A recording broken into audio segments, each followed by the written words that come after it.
My name is Priscilla, and at 39 years old, I discovered my sister's jealousy could endanger my daughter's life. Standing in our kitchen that morning, holding an empty medication bottle, I heard words that made my blood freeze. My sister Roxanne confessed she'd switched my daughter's anxiety pills before the state piano championship. Zoe's entire future depended on this performance, and her severe anxiety disorder required those exact medications. Before I continue this shocking story, please share where you're watching from and consider subscribing. What my sister did next will leave you speechless.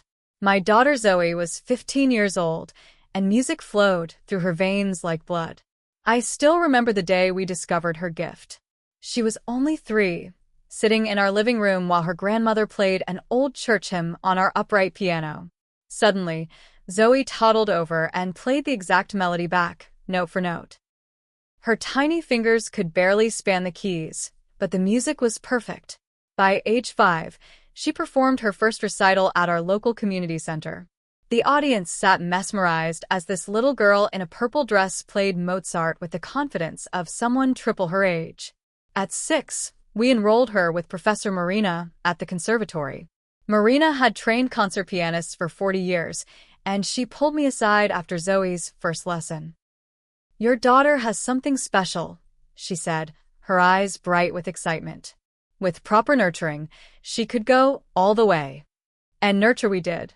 Every morning, Zoe woke at 6 to practice scales before school. Afternoons meant theory lessons, ear training, and repertoire work. Weekends brought master classes and competitions. By 7, she won her first trophy at the Young Artist competition. The local news featured her at 9, calling her the city's youngest virtuoso.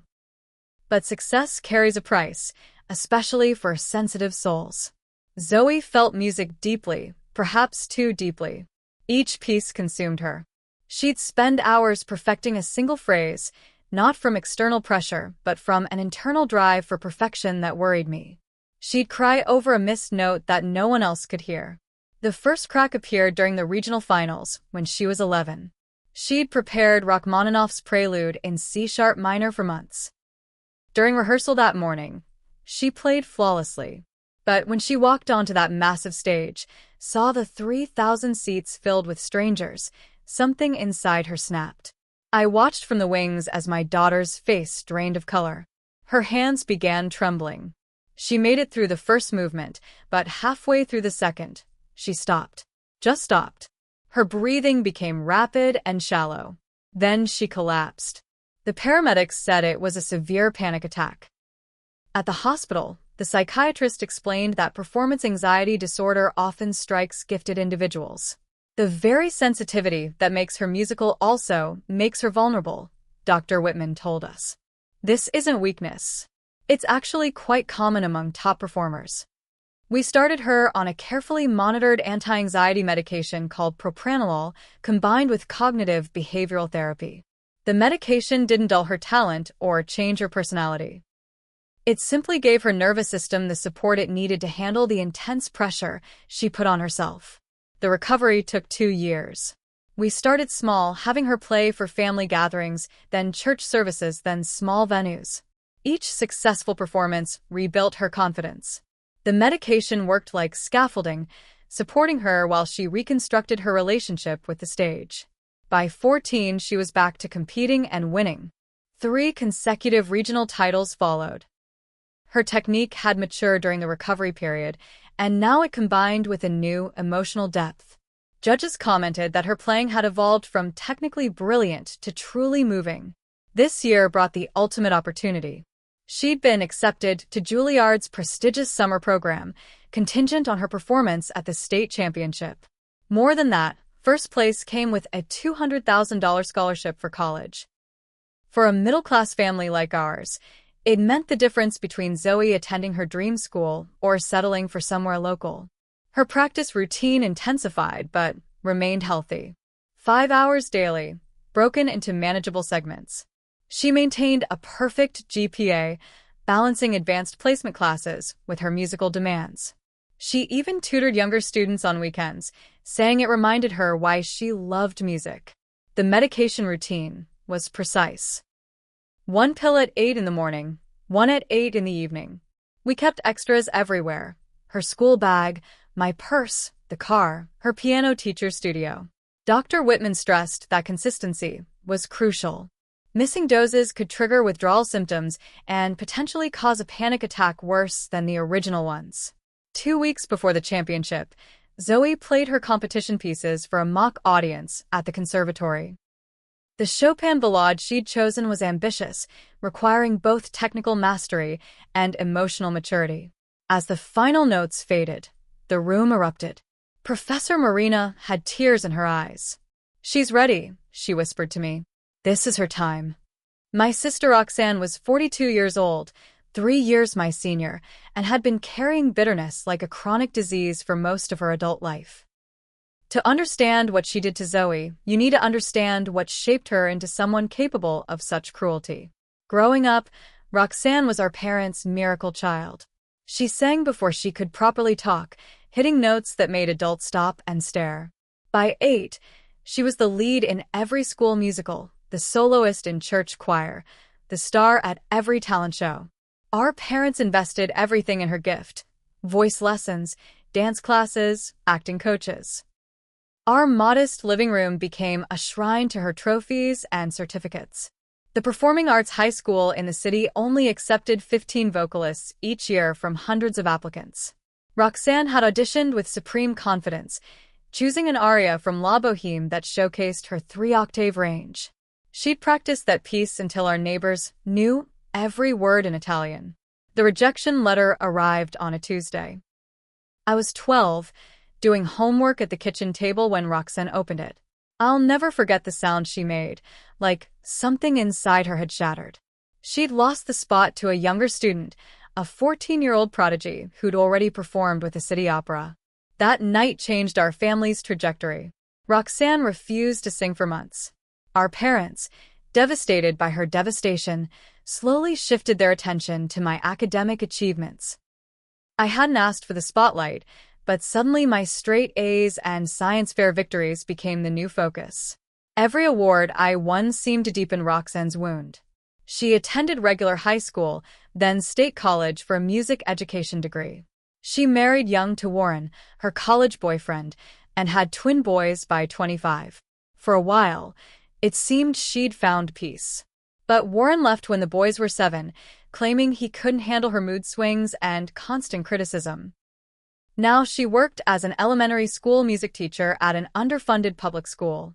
Her classroom had broken instruments and outdated textbooks. She came home exhausted to a small apartment where her sons, now 15, showed zero interest in music despite her desperate attempts to spark something in them. They preferred video games and basketball, which she saw as a personal betrayal. Family gatherings had become minefields. She'd make cutting remarks disguised as jokes.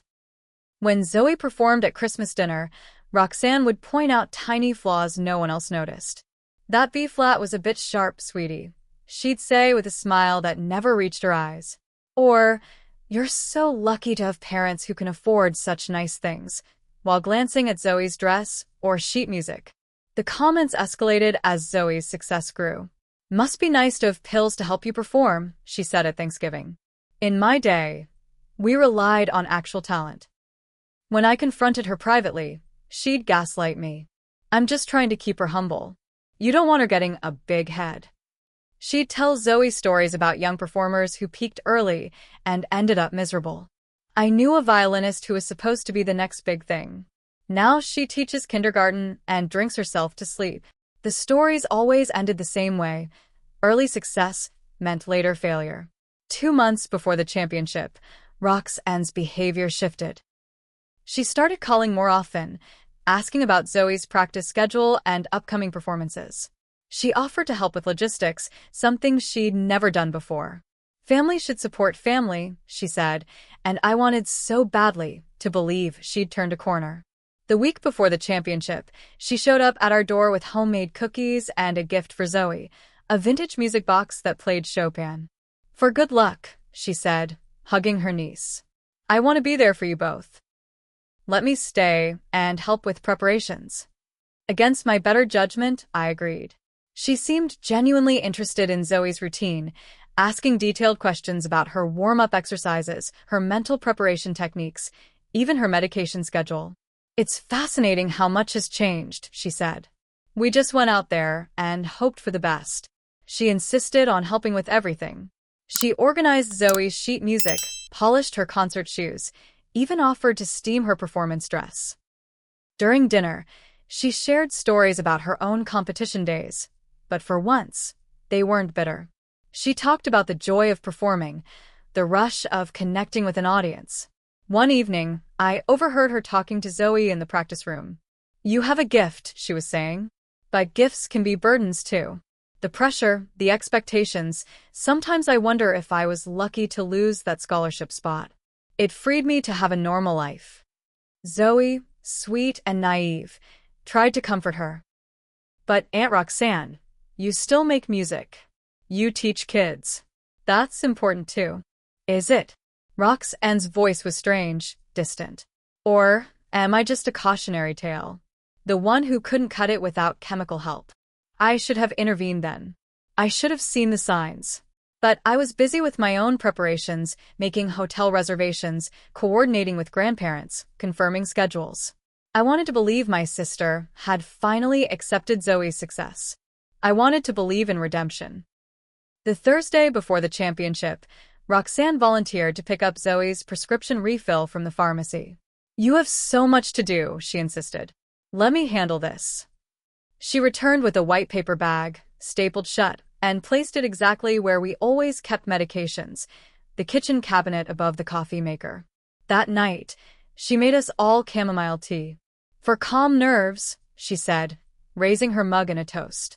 "To Zoe, may you show them what real talent looks like." The word "real" hung in the air just a moment too long, but I pushed down my unease. In 48 hours, this would all be over, and Zoe would have her scholarship. I couldn't have imagined that my sister was already planning her cruelest performance yet. Friday evening arrived with the weight of anticipation hanging over our house like a storm cloud. The state championship was tomorrow, and every detail had to be perfect. Zoe's final practice session began at 4 o'clock in our living room, with the whole family as her audience. She walked to the piano wearing her favorite practice outfit, soft gray leggings and an oversized Juilliard sweatshirt she'd bought during her summer program audition. Her hair was pulled back in a messy bun, and she looked both younger than her 15 years and somehow ancient with concentration. "I'm going to run through the full program," she announced, settling onto the bench. "Please don't clap between movements. I need to practice my focus." The Chopin Ballade No. 1 in G minor began with those haunting opening notes that always made my chest tighten.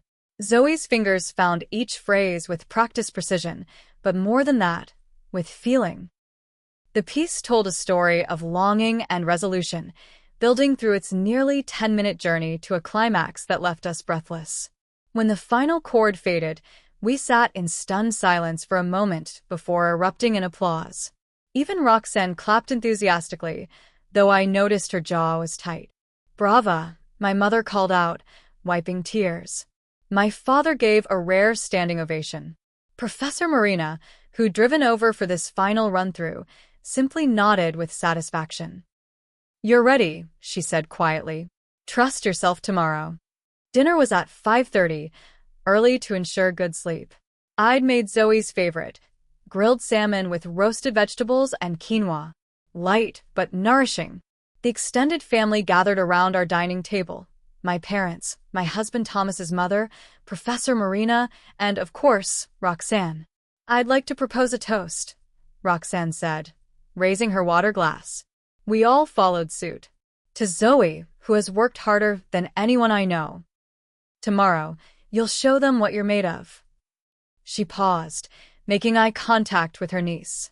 "Just remember, win or lose, we define our own worth." It sounded supportive, but something in her tone made my skin prickle. Zoe, however, beamed and clinked glasses with her aunt. During dinner, Roxanne peppered the conversation with stories about famous performers who'd overcome adversity. "Did you know that Martha Argerich used to get so nervous she'd forget entire sections? But she learned to trust her preparation. She turned to Zoe. That's why your routine is so important. Every little detail matters. After dinner, while Thomas and the grandparents cleaned up, I went through the checklist one more time. Performance dress, hanging in the garment bag. Shoes, polished and packed. Sheet music, in the leather folder, though Zoe had the pieces memorized. Emergency kit. Hairpins, clear nail polish for runs in stockings, mints, tissues, and of course, extra medication. Let me help organize Zoe's performance bag, Roxanne offered, appearing at my elbow. You look exhausted, Priscilla. Go spend some time with your daughter. I hesitated. Something about her eagerness bothered me, but I couldn't articulate why. That's kind, but I've got it handled. Please, she insisted, her hand on my arm. I know I haven't always been the best aunt. Let me do this small thing. Guilt overrode instinct. All right. Everything's laid out on my bed. The garment bag, the shoe box, the music folder. Her medication should already be in the inner pocket, but maybe double-check. Roxanne smiled. Of course. Go on, spend these last moments with Zoe. I remember how precious they are. In the living room, I found Zoe sitting with Professor Marina, going through breathing exercises. In for 4, hold for 4, out for 4, Marina coached. This is your anchor. When you feel the nerves tomorrow, return to the breath. At exactly 8 o'clock, Zoe went to the kitchen for her evening medication. I watched her shake out the small white pill, swallow it with water, and make a note in her phone app. She was meticulous about her routine, understanding that consistency meant stability. Aunt Roxanne made me special tea, she said, holding up a mug of something that smelled like lavender and honey. She says it'll help me sleep. That's thoughtful, I said, though I made a mental note to check what was in it. But it was just chamomile with local honey, harmless and actually helpful. By 9 o'clock, the house had quieted. Grandparents went to their hotel. Professor Marina headed home with promises to see us at the venue. Thomas was laying out his clothes for tomorrow.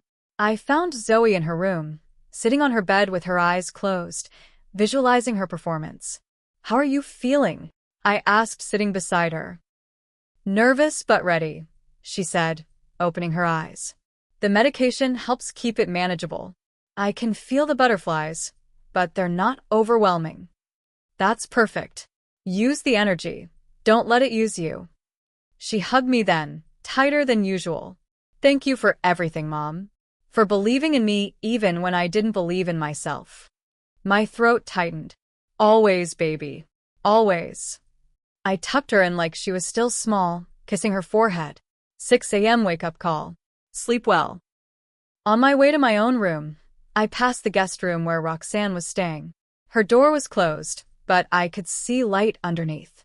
I almost knocked, wanting to thank her for her help, but something held me back. Instead, I continued to my bedroom where Thomas was already in bed, reading. Everything set? He asked, looking up over his glasses. I think so. Roxanne organized the performance bag. I should probably double-check it. Honey, you've checked everything 3 times. It's going to be fine. Come to bed. But I couldn't shake the unease. I went to the closet where the performance bag sat, perfectly organized. Dress, shoes, music, emergency kit all in place. The medication was in the inner pocket, the bottle feeling exactly right in my hand. I even opened it, seeing the familiar white pills inside. Satisfied, I zipped everything back up. What I didn't know was that 3 hours later, at midnight, my sister would creep into Zoe's room. In the darkness, lit only by the hallway nightlight, Roxanne would carefully open Zoe's everyday medication bottle on the nightstand. She'd pour the anti-anxiety pills into a small bag she'd brought, replacing them with identical-looking vitamin C tablets she'd purchased that afternoon. She'd do the same with the performance bag medication, the car emergency supply, even the backup in my purse while I slept. Each bottle carefully opened, contents swapped, lids replaced. In her twisted mind, she was setting the stage for what she believed would be a moment of truth. In her journal, left open on the guest room desk, she'd write, "Tomorrow, We'll see if Zoe has real talent or if she's just another fraud propped up by pharmaceuticals. I'm doing this child a favor. Better to learn now that she's ordinary than to build a life on lies. Natural talent doesn't need chemical enhancement. If she fails, she'll thank me someday for showing her the truth. And if she succeeds, well, then I'll know I was wrong about everything. But I wouldn't find that journal until much later, after the damage was done. That night, I fell asleep believing my daughter was safe, her medication secure, her future bright. I dreamed of standing ovations and scholarship letters, while down the hall, my sister put the finishing touches on her act of sabotage. The last thing Roxanne did before returning to her room was stand in Zoe's doorway, watching her niece sleep. "Time to prove what you're really made of," she whispered into the darkness. "Let's see how special you really are without your crutch." The digital clock on Zoe's nightstand glowed 12:47 a.m. In 5 hours, we'd wake to face what should have been a day of triumph. Instead, we'd wake to a nightmare orchestrated by someone I'd trusted with my daughter's well-being. Family, I was about to learn, could betray you in ways strangers never could. The alarm shrilled at 5:30, slicing through the pre-dawn quiet of our house. I was already awake, had been for the past hour, running through mental checklists and fighting the butterflies in my own stomach. Beside me, Thomas stirred and reached for his glasses. "Today's the day," he murmured, kissing my shoulder. "How are you holding up?" "Better question is how Zoe's holding up," I said, already swinging my legs out of bed. "I'll go wake her." But Zoe was already up, sitting at her vanity in her robe, braiding her long dark hair into the elegant bun she'd perfected for performances. Her hands moved with practiced efficiency, bobby pins held between her lips. "Morning sunshine," I said, kissing the top of her head. "How'd you sleep?" "Better than expected," she replied, meeting my eyes in the mirror. "Had that dream again where I'm playing and the piano keys turn to water, but I woke up laughing instead of panicking. Progress, right?" "Definitely progress. You ready for your morning medication?" She nodded, securing the last pin. "Already took it. Aunt Roxanne brought it to me with some toast and honey. She said protein helps with absorption." A flutter of unease hit me. That was thoughtful of her. "You took it from your bottle on the nightstand." "Of course, Mom." Same routine as always. She turned to face me, and I saw she'd already applied the light stage makeup that made her eyes pop under harsh lights. "I feel good. Steady. The medication's working perfectly." Down the hall, I heard the shower running in the guest bathroom. Roxanne was up early too, apparently playing the supportive aunt to the hilt. I pushed down my suspicions. Today wasn't about my sister and her issues. Today was about Zoe. Breakfast was at 6:15, a carefully planned meal of scrambled eggs, whole grain toast, and fresh fruit. Nothing too heavy, nothing that might upset her stomach. Roxanne had indeed made toast, I noticed, seeing the crumb evidence on the cutting board. "Good morning, family." Roxanne entered the kitchen with unusual cheer, fully dressed in a navy blazer and slacks. "How's our star feeling?" "Ready," Zoe said simply, sipping her orange juice. "Thanks for the early toast, Aunt Roxanne." That was sweet. "Oh, anything for my talented niece." Roxanne poured herself coffee, her movements quick and nervous. "You know, I was thinking about your piece last night. The Chopin. Such a brave choice. So many places where things could go wrong." Thomas shot her a look. "Or go right. It's a showpiece for a reason." "Of course," Roxanne backpedaled.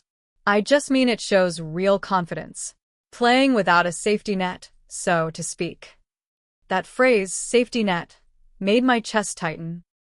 But before I could analyze it, Zoe stood to clear her plate. "I'm going to get dressed. We're leaving at 7 sharp, right?" "7 sharp," I confirmed. "Your garment bag's by the door." The next 45 minutes flew by in a blur of final preparations. Zoe emerged from her room transformed, wearing the deep burgundy dress we'd chosen for its elegance and ease of movement. Her makeup was subtle but effective, her posture already shifting into performance mode. "You look like a professional," Thomas said, his voice thick with pride. I feel like one, Zoe replied, then laughed. Well, a professional with butterflies. Normal butterflies, though. Not the scary kind. We loaded the car methodically. Garment bag with her change of clothes for after. Performance bag with everything she might need. My purse with the backup supplies. Thomas drove while I navigated, though we'd made this trip to the state capital enough times to know every mile. Roxanne sat in the back with Zoe, unusually quiet for the first hour. The sunrise painted the highway in shades of gold and pink, and I tried to take it as a good omen.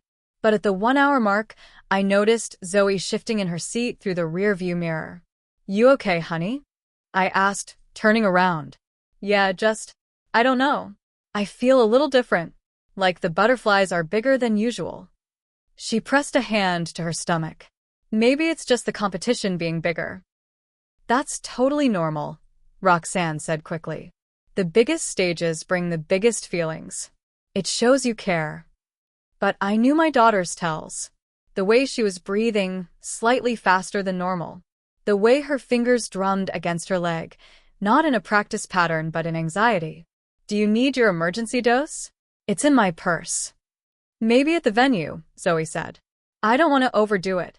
Dr. Whitman says to trust the regular dosing unless it's really bad.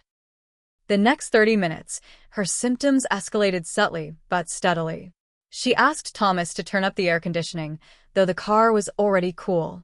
She kept adjusting her seatbelt, saying it felt too tight. Her usually steady hands developed a fine tremor. Mom, she said as we took the exit for the Capitol, something's wrong. This doesn't feel like normal nerves. My heart rate spiked. What do you mean? It's like, remember before I started the medication? That feeling like my skin's too tight and my heart's trying to escape? It's starting to feel like that. Pull over, I told Thomas. Pull over right now. We stopped at a gas station 5 miles from the venue. Zoe stumbled out of the car, gasping for air. I grabbed my purse, fumbling for the emergency medication bottle. Here, sweetheart. Take one of these. It'll help. She dry swallowed the pill, leaning against the car. Roxanne stood nearby, wringing her hands. Maybe she's just psyching herself out, building it up too big in her mind. This isn't psychological, I snapped. She has a medical condition. We waited 15 minutes, but Zoe's symptoms only worsened. Her hands shook visibly now, and sweat beaded on her forehead despite the cool morning air. It's not working, she whispered. Mom, the medication's not working. That's when I really looked at the pill bottle. Same label, same pills inside, but I poured one into my palm. The weight felt wrong. The texture, when I looked closely, wasn't quite right. Roxanne, I said slowly, ice forming in my veins. You helped with the medications yesterday. I organized the bag, like you asked. Her voice was defensive. Did you touch the bottles? Why would I? What are you implying? I pulled her aside, out of Zoe's earshot. What did you do? I don't know what you're talking about. But her eyes darted away, and I knew. God help me, I knew. You switched them. You switched her pills. That's ridiculous. Why would I? Because you're jealous. Because you can't stand that she's succeeding where you failed. My voice was rising. What did you replace them with? For a moment, she held the lie. Then something shifted in her face, a mask dropping. Vitamin C, she said quietly. Harmless vitamin C. Harmless. I wanted to shake her. She has a severe anxiety disorder. She's going into withdrawal. She could have a full panic attack or worse. Then maybe she shouldn't be performing, Roxanne said, lifting her chin. If she needs drugs to get on stage, maybe she's not meant to be there. Natural talent. Natural talent. I was screaming now. You think medication makes her less talented? You think a diabetic using insulin is cheating? You could have killed her. Thomas had figured out what was happening and was already on the phone with Dr. Whitman. Zoe sat in the car, rocking slightly, trying to use her breathing exercises. We were 45 minutes from home, where we had sealed backup bottles. The nearest hospital was 20 minutes away, but the ER would take forever, and they might not even have her specific medication. The competition starts at noon, Thomas reported. Zoe's slot is at 2:15. If she's not there, she forfeits. No exceptions. I looked at my daughter, saw her dreams crumbling along with her composure, and made a decision. You, I pointed at Roxanne, are going to fix this. Where are the real pills? At your house. In my suitcase. She had the decency to look ashamed. I saved them in case something went really wrong. Thomas, call Martin. My brother lived halfway between us and home. Tell him to meet you at the house. Go get those pills. Drive like hell. What about you? We're going to the venue. Maybe being there, seeing the space, will help her ground herself. And I want the competition medics to check her out. Roxanne stepped forward. Priscilla, Don't, I said coldly. Don't say another word to me or my daughter. Get an Uber. Go home. If I see you at that venue, I'll have security remove you. She opened her mouth, closed it, then walked into the gas station, presumably to call for a ride. I didn't watch her go. I had more important things to focus on. Zoe, honey, Dad's going to get your real medication. We're going to get through this. She looked at me with tear-filled eyes. I can't perform like this. I can feel it building, Mom. The panic. It's like a wave coming, and I can't stop it. Then we'll ride the wave together, I said, pulling her into my arms. We've done it before, remember? Before we found the right treatment? You're stronger than you know. But as Thomas peeled out of the parking lot, racing against time, and I held my shaking daughter in a gas station parking lot, I wondered if strength would be enough. The state championship venue was 10 minutes away. The biggest opportunity of Zoe's life was 3 hours away. And somewhere on the highway, my husband was breaking speed limits to retrieve medication that might not take effect in time. All because my sister couldn't bear to see someone else shine. The Lancaster Performing Arts Center loomed before us like a glass and steel mountain, its modern architecture designed to intimidate as much as inspire. We arrived at 9:45, and already the parking lot buzzed with nervous energy. Competitors and their families streamed toward the entrance, garment bags and instrument cases in tow. I half-carried Zoe through the main doors, her body trembling against mine. The lobby hit us with a wall of sound. Hundreds of voices, echoing footsteps, the distant rumble of a grand piano being tuned. Zoe flinched at every noise. Registration first, I murmured, guiding her to the desk marked Competitors Check-in. The volunteer, a cheerful woman in her 60s, smiled at us. Name? Zoe Patterson. I managed. Piano division, junior category. She found our packet, hesitated at Zoe's obvious distress, but maintained her smile. Performance time is 2:15 in Hall B. Warm-up rooms are down the east corridor. There's a medical station near the green room if you need it. Medical station. Yes. That's where we needed to go. The medic, a young man named Bradley, took one look at Zoe and ushered us into a quiet examination area. Her pulse was racing, breathing shallow, hands visibly shaking. Panic attack, he asked gently. Medication withdrawal, I explained. Her anxiety medication was compromised. My husband's retrieving the proper pills, but we don't know if they'll arrive in time. Bradley's expression grew serious. What medication? Propranolol. 20 milligrams twice daily. She missed this morning's dose, and last night's was tampered with. I can't dispense prescription medications, he said carefully, but I can monitor her vitals and provide breathing support. Has she had withdrawal symptoms before? Never.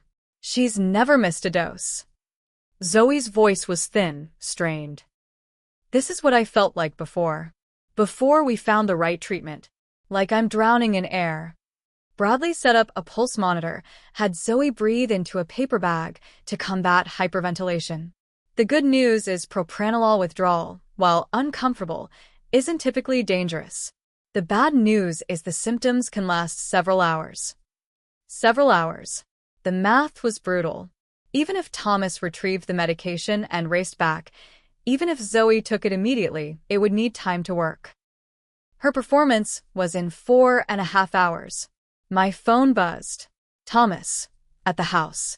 Martin's here. Roxanne's suitcase locked. Breaking it open now. Another text from Dr. Whitman. Just saw Thomas's message. Zoe can safely take a double dose when meds arrive. Effects should start within 30 to 45 minutes. Keep her calm, hydrated. Withdrawal won't cause permanent harm, just extreme discomfort. Extreme discomfort. Such clinical words for what my daughter was experiencing. I need to walk, Zoe said suddenly, standing up. I can't sit still. It makes it worse. Bradley nodded. Movement can help. Just don't overexert. We paced the long corridors of the art center, Zoe gripping my arm. Other competitors warmed up in practice rooms, scales and arpeggios floating through closed doors. Each note seemed to tighten the vice around Zoe's chest. I can't do this, she whispered. Even if the medication comes, even if it works in time, I can't play like this. My hands won't stop shaking. One moment at a time, I said, though my own faith was wavering. Just focus on breathing. 10:30. Thomas texted. Got them. Racing back. GPS says 11:15 arrival. Around us, the competition machine churned on. Volunteers directed traffic, judges took their positions, audiences filed into halls. The junior piano division would begin at noon, with 22 competitors performing in order of draw. Zoe was number 18. Professor Marina found us near the water fountains. She took in Zoe's condition with one sharp glance. What happened? I explained briefly, watching Marina's expression shift from concern to fury to determination. All right, she said, taking charge. Zoe, look at me. You know this piece in your bones. Your muscle memory is stronger than your anxiety. We're going to work with what we have. I can't even hold my hand steady, Zoe protested. Then we'll work on that too. Come. She led us to an empty conference room, away from the noise. For the next hour, Marina guided Zoe through exercises I'd never seen before. Visualization techniques where Zoe played the piece in her mind, fingers moving minimally on her lap. Pressure point massage on her hands to reduce trembling. Humming the melody to engage a different part of her brain. Music lives in more than just your fingers, Marina said softly. It lives in your breath, your heartbeat, your soul. The medication helps you access it, yes, but it doesn't create it. The music is yours. 11:15. My phone rang. Thomas. Pulling into parking lot. I ran, leaving Zoe with Marina. I found Thomas's car and grabbed the pill bottle, checking to make sure they were real this time. They were. Back inside, Zoe swallowed 2 pills with shaking hands. 30 to 45 minutes, I told Marina. That's what Dr. Whitman said. It was 11:20. The junior division had started. We could hear applause drifting from Hall B as the first competitors performed. Zoe sat between us, eyes closed, trying to find calm in the storm of her nervous system. I'm going to check the schedule, Marina said. See if there's any flexibility. She returned with grim news. The rules are ironclad. If she's not on stage at 2:15, she forfeits. No exceptions, no accommodations. I explained the medical situation, but they said every competitor faces challenges. Every competitor. As if every competitor had their medication maliciously swapped by a family member. Noon came and went. Zoe's trembling had decreased slightly, but she was far from stable. We listened to the distant performances, each round of applause marking another step closer to her slot. At 12:30, something shifted. Zoe's breathing deepened. The muscle tension in her shoulders released a fraction. I can feel it, she whispered. The medication. It's starting. But starting wasn't enough. She needed to be performance-ready in 90 minutes. We moved to a practice room where Zoe carefully placed her hands on the keys. The first notes were shaky, uncertain. But as the medication continued to work, as her system began to stabilize, the music emerged. 1 o'clock. Zoe played through the Chopin slowly, still fighting tremors but finding the notes. Marina and I exchanged glances. It wasn't performance ready, but it was progress. You don't have to do this, I said suddenly. The scholarship, Juilliard, none of it matters more than your health. Zoe looked at me, and I saw something fierce in her eyes. Yes, I do. Not for the scholarship. Not even for Juilliard. I need to do this because Aunt Roxanne tried to take it from me. She tried to prove I'm nothing without medication. I need to prove that I'm everything with it. 1:30. The tremors had subsided to barely noticeable. Zoe played the Chopin again, this time with growing confidence. Not her best, but solid. Musical. 15 minutes to stage. A volunteer called through the door. We walked to the staging area together. Other competitors who'd finished offered encouragement, having heard whispers about Zoe's morning. The piano world was small, and word traveled fast. 2:10. We stood in the wings. On stage, competitor 17 was midway through a Liszt etude. Zoe had changed into her performance dress, touched up her makeup. From the outside, she looked composed. Only I could see the fine tension in her jaw, the careful control in her breathing. I'm proud of you, I whispered. Whatever happens out there, I'm so proud. She hugged me tight. I'm going to tell them, she said suddenly. After I perform, win or lose, I'm going to tell the audience what happened. Not to shame Aunt Roxanne, but to help other kids who might be struggling, who might have family members who don't understand. The list ended to enthusiastic applause. The stage manager appeared. Miss Patterson, you're up. Zoe straightened her spine, lifted her chin, and walked onto the stage. The walk from wings to piano might have been 30 feet, but for Zoe, for me watching her, it stretched like a mile. The hall held 800 people, and every seat was filled. The panel of 5 judges sat in the center section, their expressions neutral and attentive. Zoe's burgundy dress caught the stage lights as she moved, each step deliberate despite everything her body had endured that morning. I saw her falter slightly, just a tiny stumble, but she recovered with grace. The massive Steinway grand piano waited at center stage, its black surface gleaming like still water. She reached the piano bench and turned to face the audience, as all competitors were required to do. The bow was part of the performance, acknowledging the audience before beginning. Zoe's bow was deeper than usual, held a beat longer, as if she was gathering strength from that position of humility. When she straightened and sat at the bench, adjusting its height with practice movements, I held my breath. Her hands rested on her lap for a moment. From my position in the wings, I could see them trembling slightly. Not the violent shaking from this morning, but enough that I wondered if the audience could tell. The hall fell silent. 500 people waiting. The judges' pencils poised over their scoring sheets. Somewhere in that audience sat my husband, my parents, Zoe's grandparents. The seat Roxanne would have occupied remained empty, though I'd had them remove her ticket from will call. Zoe lifted her hands to the keys. The first note of Chopin's Ballade No. 1 in G minor rang out clear and true. Then the second, third, the opening phrase unfurling like a question posed to the universe. Her right hand carried the melody while her left provided the sparse, haunting accompaniment that made this opening so memorable. For the first minute, I couldn't breathe. Each note was careful, controlled, but missing something. The medication had stabilized her nerves, but hadn't had time to fully integrate with her system. She was playing accurately but cautiously, like someone walking on ice. Then something shifted. As she moved into the first development section, where Chopin transforms his simple opening theme into something more complex, Zoe seemed to find her center. Her shoulders relaxed. Her breathing, which had been shallow, deepened. The music began to flow rather than simply proceed. The ballade tells a story, though Chopin never specified which one. Some say it's based on a Polish epic poem about doomed love. Others hear it as pure abstract emotion. As Zoe played, she told her own story. The tender passages spoke of trust betrayed.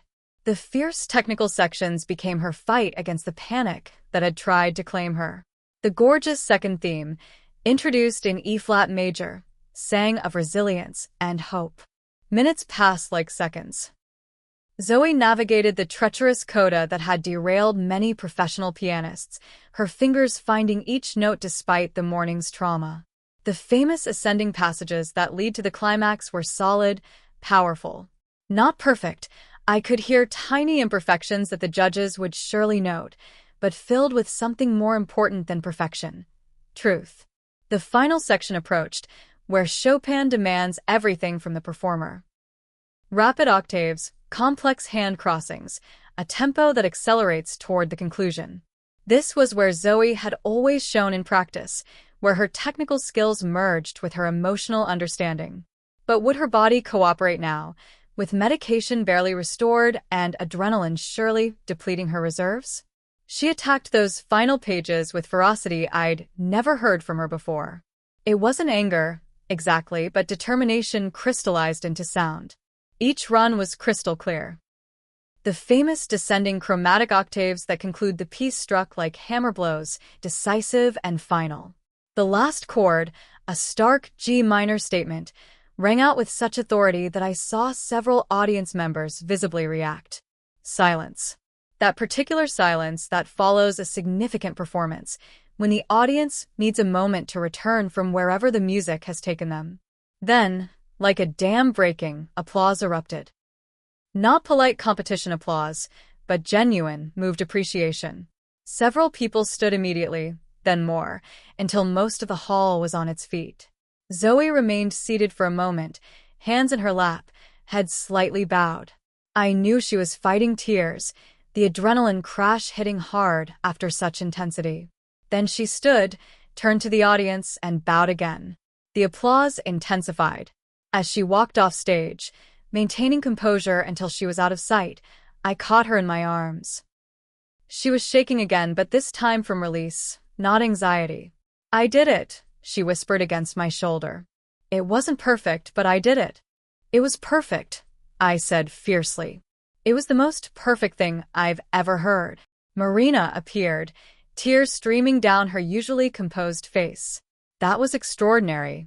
Not technically, we both know there were moments, but musically? Emotionally? I've never heard you play with such conviction." We guided Zoe to a quiet room where she could recover while the final competitors performed. She sipped water, changed out of her performance dress, and slowly returned to herself. The medication was fully active now, cruel irony that it reached full effectiveness after she'd already conquered the mountain. At 3:30, all competitors were called back to stage for the results. 22 young pianists lined up, Zoe among them, all in various states of nervous exhaustion. The head judge, a silver-haired woman named Dr. Catherine Booth, whom I recognized from her recordings, stepped to the microphone. "Before we announce the rankings," she said, "I want to commend all of you for your dedication and artistry. Each performance we heard today represented years of work, sacrifice, and love for this art form we all serve." She went on to announce the third-place winner, a boy who'd played Prokofiev with stunning precision. Second place went to a girl whose Rachmaninoff had made several judges dab at their eyes. And our first-place winner, who will receive the full scholarship and an invitation to perform with the State Symphony Orchestra.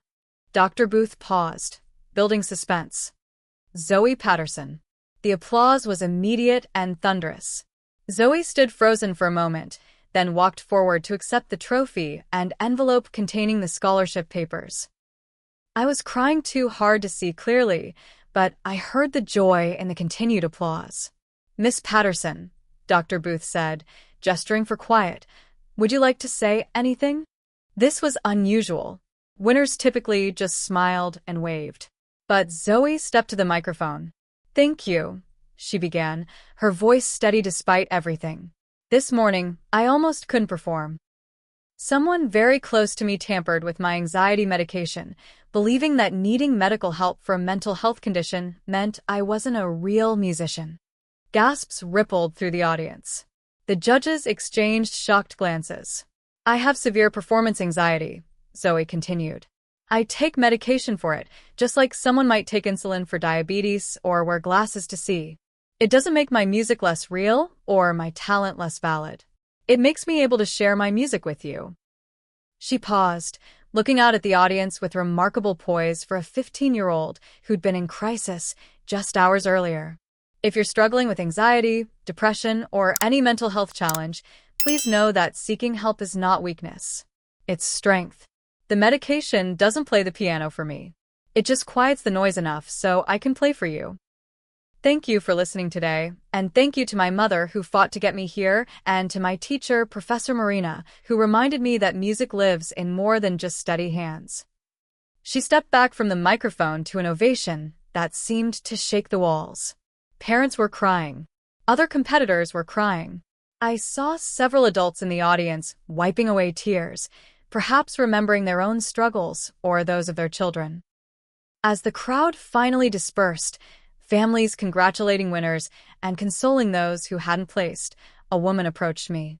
She introduced herself as a journalist from the state's largest newspaper. "I'd like to write about what happened today," she said. "Not just the competition, but your daughter's courage in speaking out. With your permission, of course." I looked at Zoe, who was being congratulated by other competitors. Several young pianists had approached her privately, thanking her for her words. One girl showed her a small pill bottle from her own bag, whispering something that made Zoe hug her tightly. "You'll have to ask her," I said. "It's her story to tell." As we finally prepared to leave, gathering flowers and cards and the massive trophy, my phone buzzed with a text from a number I didn't recognize. I almost deleted it, then saw it was from Roxanne. I watched the live stream. I'm sorry. She was magnificent. I deleted the message without responding. Some bridges, once burned, couldn't be rebuilt with 3 sentences. The story broke 3 days later. The journalist had interviewed Zoe for 2 hours, fact-checked every detail, and crafted an article that balanced the triumph of the performance with the larger conversation about mental health in competitive youth arts. The headline read, "Teen Pianist Overcomes Sabotage, Stigma to Win State Championship." Within hours, it went viral. Not in the millions of views way of cat videos, but in the specific, intense way that stories do when they touch a nerve in a particular community. Parents of young performers shared it. Music teachers discussed it in forums. Mental health advocates highlighted it as an example of dangerous stigma. My phone rang constantly. Interview requests from morning shows, podcasts about performance psychology, magazines focused on gifted youth. Zoe, with remarkable wisdom, chose carefully. She did one television interview, a thoughtful conversation on public radio, and wrote an op-ed for Teen magazine about her experience. "I don't want to be famous for being sabotaged," she told me. "I want to help other kids who might be going through something similar." The legal implications were more complex. Thomas had wanted to press charges immediately. Endangerment, tampering with medication, even attempted poisoning. But the prosecutor we consulted was frank about the challenges. "Proving intent to harm would be difficult," she explained.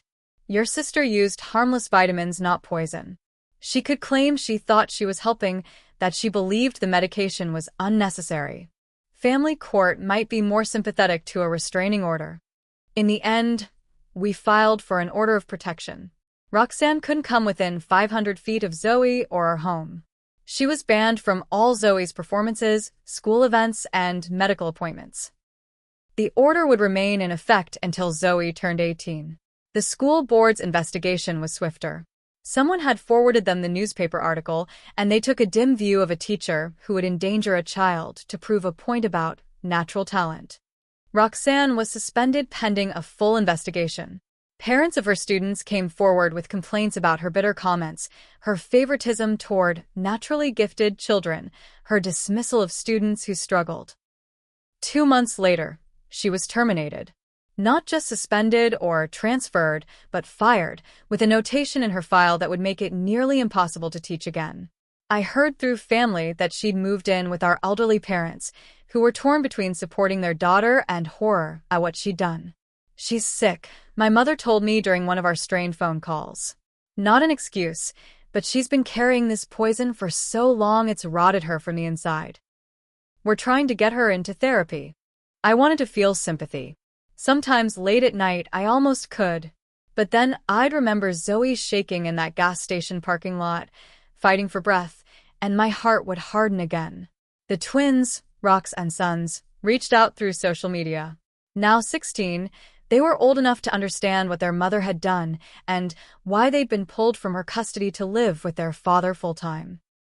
"We're sorry," the elder twin, Marcus, wrote to Zoe. "We knew Mom was jealous of you, but we never thought she'd do something like this. We're proud of you for speaking out." That letter meant more to Zoe than any of the public accolades. Dr. Whitman adjusted Zoe's treatment plan after the incident. "We added a second medication to help prevent breakthrough anxiety and increased her therapy sessions to weekly." The trauma of the sabotage had layered new fears on top of the original performance anxiety. "I keep checking my pills," Zoe admitted during one session I sat in on, comparing them to pictures online. "I'm scared someone else might try to hurt me." "That's a normal response to betrayal trauma," Dr. Whitman assured her. "Your trust was violated by someone who should have protected you. It will take time to feel safe again. Time and small victories." The first performance after the championship was terrifying. A small venue, just a charity benefit at our church, but Zoe nearly backed out. We arrived 2 hours early. She took her medication in front of me, verified the pills twice, then sat in the car doing breathing exercises.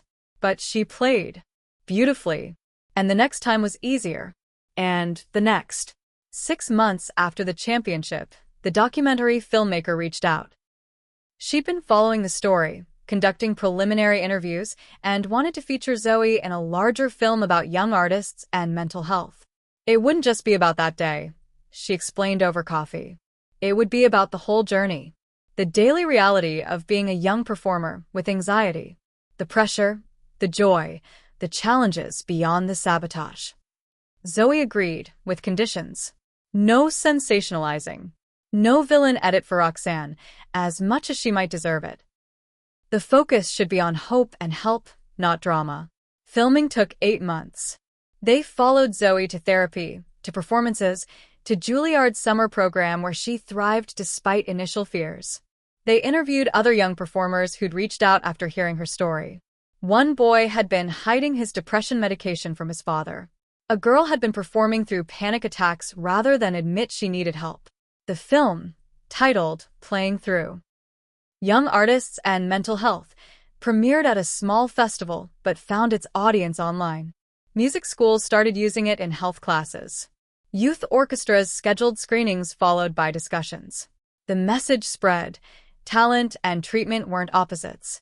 They could coexist, even complement each other. Zoe's senior year approached with college auditions looming. The scholarship from the state championship would cover much of the cost, but she still needed to earn her spot at conservatories. Some people worried the publicity might hurt her chances, that schools would see her as troubled or difficult. Instead, the opposite happened. Juilliard's admissions officer mentioned her advocacy work positively. Curtis Institute praised her maturity. The New England Conservatory went further, asking if she'd be interested in starting a peer support program for students with performance anxiety. "Your openness about your struggles doesn't diminish your artistry," one professor told her during a masterclass. "It enhances it. You play with the wisdom of someone who's faced their demons." There were setbacks. A particularly vicious online comment suggesting she'd faked the whole thing for attention sent her spiraling for days. A distant relative sided with Roxanne, claiming on Facebook that medicating children was child abuse. These moments hurt, but they also strengthened Zoe's resolve. "If I hadn't spoken out," she told me after the Facebook incident, "that relative might have done the same thing to their grandkid someday. Maybe now they'll think twice." The first anniversary of the championship approached with unexpected emotions. Zoe wanted to mark it somehow but wasn't sure how. Finally, she decided to perform the same Chopin ballade at a benefit concert for a mental health organization. Full circle, but with growth. This time, I watched her prepare without fear. Her medication routine was stable. Her support system was strong. She'd added meditation and yoga to her toolkit, along with regular therapy. The performance wasn't about proving anything to anyone. It was about joy. The night of the benefit, the small concert hall was packed. Many faces I recognized from the competition circuit, but also new ones. parents who'd read the story, young musicians who'd found hope in Zoe's journey. In the front row sat a girl, maybe 12, clutching a program and wearing a medical alert bracelet. Zoe played the ballade differently this time. Where before there had been defiance and determination, now there was peace. The technical passages flowed effortlessly. The emotional moments breathed with authentic feeling. The same piece, the same pianist, but transformed by the year between. Afterward, at the reception, the 12-year-old approached shyly. "I have panic disorder," she whispered. "My teacher said I might never perform. But then I saw your story. Now I take medication, and I'm playing in my first recital next month." Zoe hugged her tightly. "You're going to be amazing," she said. "And on the days when it's hard, remember that you're not alone. None of us are." Later that night, as we drove home, Zoe was quiet. Finally, she spoke. "I've been thinking about Aunt Roxanne." My hands tightened on the wheel. "Oh, I don't forgive her. Not yet. Maybe not ever. But I understand something now. She was so broken by her own disappointment that she tried to break me too. Maybe if someone had helped her deal with her feelings back then, if mental health wasn't so stigmatized in her generation." "That's very mature of you," I said carefully.